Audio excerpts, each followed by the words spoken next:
Hola, ¿qué tal? Mi nombre es José Guillermo Cortés y Fuentes y en esta ocasión te voy a hablar sobre el tema de la esclavitud. Para conocer la historia de la esclavitud es necesario trasladarnos a principios del siglo XVI en el continente europeo. ¿Cómo es que los europeos descubren a esta raza de color?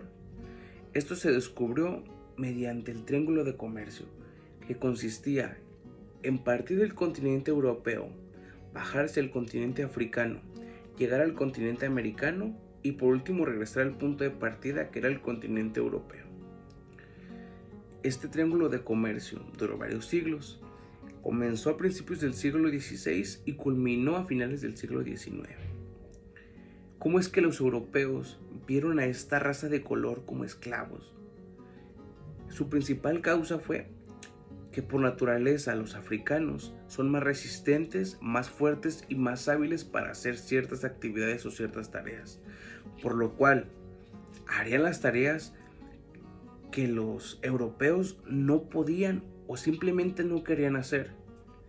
Otro motivo fue que con el paso del tiempo esto se vio muy retribuible económicamente, por lo cual una persona que tenía una buena posición económica podía adquirir de 1 hasta 2 esclavos, ya que estos eran vistos como propiedad y no como personas.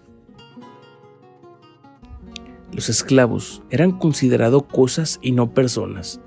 Estos no tenían dignidad humana, por lo cual eran castigados con un sinfín de torturas.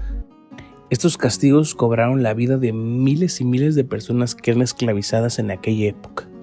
Llegaron a recibir maltratos físicos, incluso llegaron a recibir maltratos sexuales.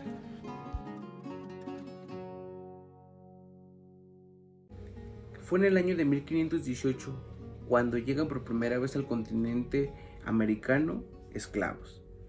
Y con el paso del tiempo fueron traídos más esclavos al territorio de Nueva España, mejor conocido hoy como México, traído por españoles. Y con el paso del tiempo se expandieron por todo el continente americano, teniendo un total de 12.5 millones a finales del siglo XVI. Pero ¿cómo es que inició el proceso de abolición de la esclavitud en México? El primero en decretar la abolición de la esclavitud fue Miguel Hidalgo, y él tenía dos principales causas. La primera es que estaban atravesando el proceso de independencia, y para esto él creía que los españoles utilizarían a los esclavos como soldados de guerra. El número 2, él creía y teorizaba que si separabas a los esclavos de los españoles sería un punto débil para ello, ya que los esclavos representaban una cantidad importante de personas o de propiedades. Pero fue hasta el 5 de octubre de 1813 que Morelos plasmó en un documento mejor conocido como los Sentimientos de la Nación, un decreto de abolición de la esclavitud.